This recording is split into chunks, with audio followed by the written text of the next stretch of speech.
प्रमुख खबर के साथ, जहां आपको बता दें कि पश्चिम बंगाल समेत देश के 12 राज्यों में जब से वोटर लिस्ट के एसआईआर करने की प्रक्रिया जो है वो शुरू हुई है, तब से राजनीतिक बयानबाजी भी शुरू हो चुकी है। साथ ही बांग्लादेश बॉर्डर पर अब ऐसा नजारा दिखा जो हैरान करने वाला है। दरअसल घुसपैठ की सच्चाई को बार बार नकारा गया पश्चिम बंगाल में, लेकिन अब सच्चाई सबके सामने आ चुकी है, क्योंकि एसआईआर की प्रक्रिया शुरू होने के बाद से पश्चिम बंगाल में अवैध रूप से बॉर्डर पार करके बांग्लादेश जाने वाले लोगों की तादाद इस समय काफी ज्यादा बढ़ गई है। अपने बोरिया बिस्तर लपेट करके वो वहां पर इकट्ठा हो रखे हैं बांग्लादेश जाने के लिए, जो कि पश्चिम बंगाल में अवैध रूप से अभी तक रह रहे थे।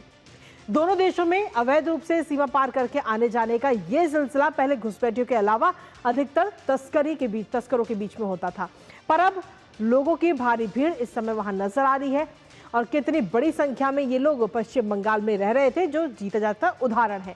तो वहीं दूसरी तरफ अगर हम देखें तो एसआईआर को लेकर बीएलओ के लिए निर्देश चुनाव आयोग ने जारी किए हैं। क्या है वो निर्देश, बताएंगे आपको, साथ ही करेंगे चर्चा। लेकिन उससे पहले आपको दिखाते हैं पश्चिम बंगाल बॉर्डर की हैरान करने वाली ये तस्वीरें। तो जी हाँ, ये तस्वीरें इस समय देखने को मिली है। बांग्लादेशी घुसपैठियों का ये झुंड जो कि पश्चिम बंगाल बॉर्डर पर इस वक्त इकट्ठा हुआ है और काफ़ी संख्या में ये लोग वहाँ रह रहे हैं। जब हमारी डीडी न्यूज़ की टीम वहाँ पर पहुँचती है तो टीम ने जब उनसे बात करने की कोशिश की तो ये भी पता लगा कि उनमें से एक बुजुर्ग के पास में आधार कार्ड तक मौजूद है। इसके साथ ही जब उनसे टीम ने बात की कि आखिर वो लोग कहाँ से हैं और कब से पश्चिम बंगाल में रह रहे हैं, तो इसके बारे में इसको लेकर के उन्होंने बताया कि ये लोग काफ़ी सालों से, कोई व्यक्ति 3 साल से रह रहा है, कोई 7 साल से रह रहा है, तो कोई 10 साल से पश्चिम बंगाल में शरण लिए हुए हैं। लेकिन इसके साथ ही अगर हम देखें तो ये जानकारी ये भी मिली कि वो लोग इतने सालों से वहाँ रह रहे थे, सुरक्षित रह रहे थे, लेकिन जब से एसआईआर की जो प्रक्रिया है वो शुरू हुई है, तब से परेशानी उनके लिए कहीं ना कहीं बढ़ गई है। और ऐसे में ये झुंड जो इन तस्वीरों में आप देख रहे हैं वो साफ तौर पर ये दर्शाता है कि किस तरीके से, कितनी संख्या में घुसपैठिए पश्चिम बंगाल में रह रहे थे और अभी भी रह रहे हैं। छोटा मोटा काम वहां पर वो कर रहे हैं। और एसआईआर की घोषणा के बाद कहीं ना कहीं जो सच्चाई है वो इस वक्त हम सभी के सामने आ चुकी है, क्योंकि बांग्लादेश बॉर्डर पर घुसपैठियों की काफी भीड़, जैसा कि हमने तस्वीरों के जरिए आपको दिखाया, साफ तौर पर वो दर्शाता है कि कितनी संख्या में घुसपैठिए पश्चिम बंगाल में सुरक्षित रह रहे थे, आसरा लिए हुए थे।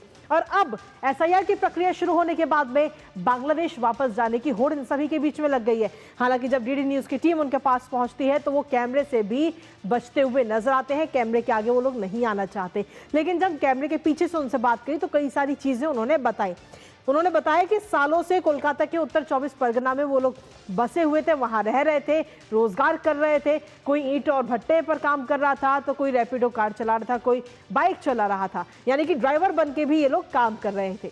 बांग्लादेश का जो सतखीरा जिला है वहां से ज्यादातर ये जो लोग हैं वो आए हुए हैं। कुछ लोग ईंट भट्टे पर काम कर रहे थे और इसके साथ ही रैपिडो ड्राइवर की आड़ में भी ये घुसपैठिए पिछले कई दिनों से छिपे हुए थे। लेकिन जब से एसआईआर की प्रक्रिया शुरू हुई है तब से कहीं ना कहीं इनके लिए परेशानी बढ़ गई है और अब ये वापस बांग्लादेश जाने की फिराक में नजर आ रहे हैं और इसीलिए बॉर्डर पर इस तरीके का नजारा आज देखने को मिला है। लेकिन इसके साथ ही एसआईआर पर इलेक्शन कमीशन की तरफ से कुछ गाइडलाइंस भी इस समय सामने आ चुकी है। क्या है वो गाइडलाइन, वो आपको बताते हैं, क्योंकि सीधे तौर पर उसमें गाइडलाइन में कहा गया है कि आवेदक को एसआईआर फॉर्म में क्यूआर कोड हस्ताक्षर करना होगा। इसके साथ ही जो दूसरा आदेश है वो है कि गलत जानकारी पर उसे सुधारने के लिए आपको रेखांकित करना होगा अगर कोई भी गलत जानकारी उसमें है। हस्ताक्षर के लिए परिवार का कोई सदस्य भी इसमें हस्ताक्षर और मदद कर सकता है। इसमें एसआईआर फॉर्म की 2 प्रतियां आपको भरनी होगी और इन 2 प्रतियों में जो 2 कॉपियां हैं, एक आपके पास रहेगी और एक बीएलओ के पास में जाएगी। फोटो आपको लगाना है, फोटोग्राफ लगाना जो है वो वैकल्पिक है और वर्तमान तस्वीर हो ये भी इसमें कहा गया है कि वो तस्वीर जो वो आपकी हाल ही की होनी चाहिए। आवेदक को सही जानकारी देने के लिए जिम्मेदार माना जाएगा। अगर आवेदक की कोई भी जानकारी अगर गलत नजर आती है तो इसके लिए वो खुद जिम्मेदार होगा। साथ ही जो लोग मर चुके हैं, मृत हैं, स्थानांतरित हैं या फिर डुप्लीकेट मतदाताओं की जानकारी भी आपको इसके जरिए देनी होगी। बीएलओ घोषणा पत्र पर हस्ताक्षर करेगा और सत्यता की वो पुष्टि करेगा कि जो व्यक्ति, जिस व्यक्ति का ये फॉर्म है वो पूरी तरह से सही है। और गलत जानकारी देने पर कहीं ना कहीं बीएलओ के लिए भी दंडनीय सजा हो सकती है और जुर्माना भी हो सकता है। बीएलओ सत्यापन करेगा, गलत सत्यापन पर दंड उसको भी लगेगा। और इसके साथ ही अगर हम देखें तो सभी जानकारी डिजिटल रूप से संरक्षित की जाएगी, यानी कि डिजिटली रूप से सभी जानकारियों को रखा जाएगा।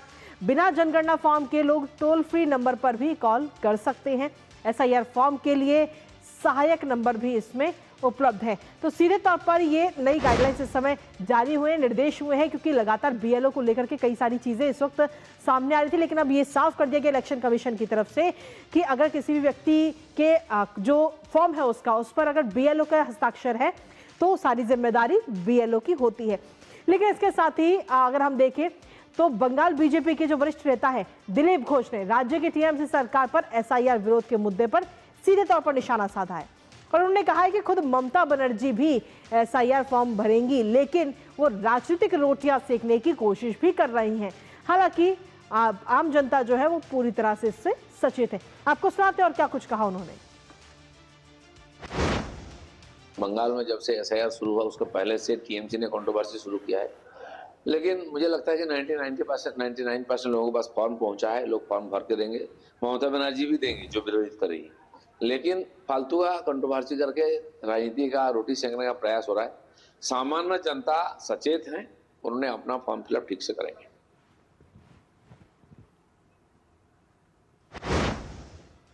तो जब से ये एसआईआर का पूरा मुद्दा शुरू हुआ है तब से राजनीतिक बयानबाजी भी लगातार जारी है। और इसी बीच आपको बता दें कि पश्चिम बंगाल निर्वाचन आयोग की जो टीम है वो इस समय पहुंच चुकी है। निर्वाचन आयोग की इस महीने की दूसरी समीक्षा यात्रा है ये, वहां जाकर के सभी जो बीएलओ हैं उनसे भी बात करेगी, आम लोगों से भी ये टीम बात करती हुई नजर आएगी। जहां चुनाव आयोग की प्रशासनिक अधिकारियों के साथ बैठक जो है वो भी जारी है और 21 नवंबर तक राज्य में ही ये टीम रहेगी, बीएलओ से बात करेगी सीधे तौर पर कि उनके ऊपर किसी प्रकार का कोई दबाव तो नहीं है।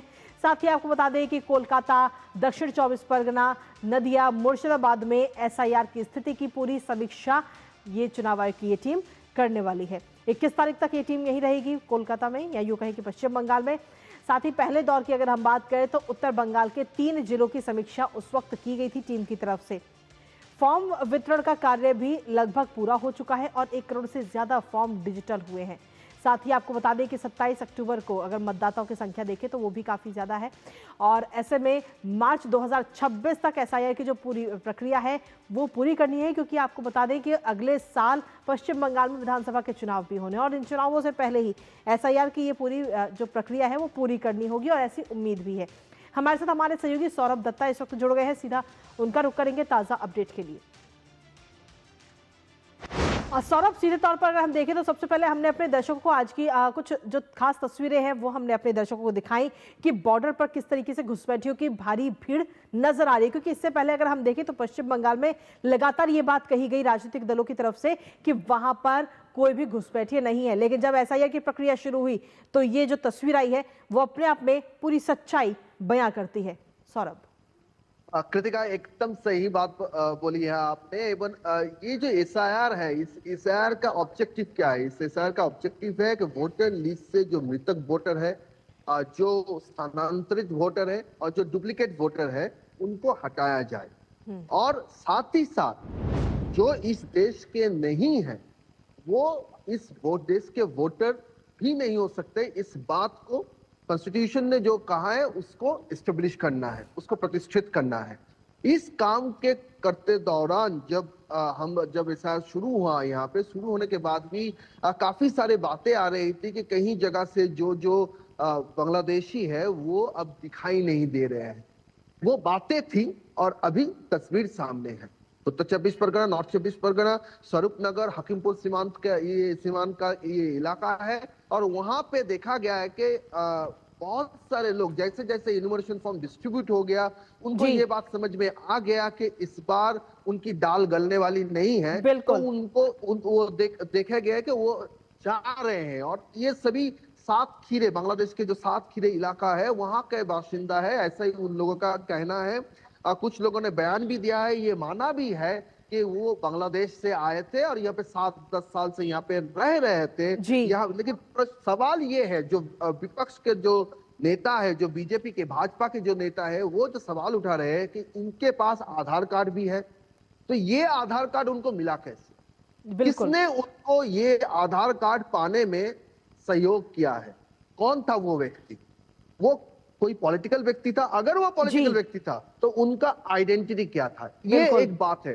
दूसरी तरफ से जब ये सब बातें सामने आ रहे हैं तो चुनाव आयोग ने दो चीज किया है। एक, बीएलओ जो फॉर्म दे रहे हैं, जो सरकारी आधिकारिक है, उनको कहा गया है कि आप जो फॉर्म जो आ रहे हैं, अगर उसमें कोई डिजिटलाइज करने के बाद जो 1 महीने का वक्त रह जाएगा, अगर वहां पे देखा जाए कि ऐसा कोई कंप्लेन आ रहा है कि मृत वोटर का नाम भी ड्राफ्ट में है, स्थानांतरित वोटर का नाम भी ड्राफ्ट में है, डुप्लीकेट वोटर का नाम भी ड्राफ्ट में है, तब रिस्पॉन्सिबल होगा जिसने उस एनुमरेशन फॉर्म में साइन किया था। बीएलओ का साइन भी डिजिटलाइज्ड होगा। जी। तो कहीं हद तक बीएलओ रिस्पॉन्सिबल है, ये निर्वाचन चुनाव आयोग ने स्पष्ट कर दिया है। जी। दूसरी तरफ अगर बीएलओ ये कहते हैं कि बीएलए का दबाव था, यानी बूथ लेवल एजेंट्स जो पॉलिटिकल पार्टीज के रिप्रेजेंटेटिव है, जैसे विपक्ष के नेता कह रहे हैं कि तृणमूल के बहुत सारे बीएलए हैं जो दबाव डाल रहे हैं, जी। उल्टा आरोप भी है। अगर इस तरह सा कोई सिचुएशन होता है तो बीएलए उनको भी डिक्लेरेशन देना पड़ेगा कि उन लोगों ने जो फॉर्म कलेक्ट करके दिया है उनका इंफॉर्मेशन वोटर्स ने डाले हैं और जी। उनका हस्ताक्षर भी वोटर का ही है। बिल्कुल। अगर ऐसा नहीं होता तो कानून उनके लिए भी लागू है। ये जी। बात स्पष्ट कर दिया गया है। और अभी जो दौरे हो गए, जैसे जैसे आपने शुरुआत में मेंशन किया, Kolkata north, Kolkata south, south 24 Pargana, Nadia, Murshidabad, Malda, सभी जिलों में वो जाएंगे और जी यही सौरभ। बात, यही मैसेज स्पष्ट करेंगे चुनाव आयोग के जो यहाँ पे रिप्रेजेंटेटिव आए हैं वो लोग। बहुत बहुत शुक्रिया सौरभ, तमाम जानकारी और अपडेट्स हमारे साथ साझा करने के लिए, इस महत्वपूर्ण खबर से जुड़ी हुई। और इसी के साथ चलिए अब अगली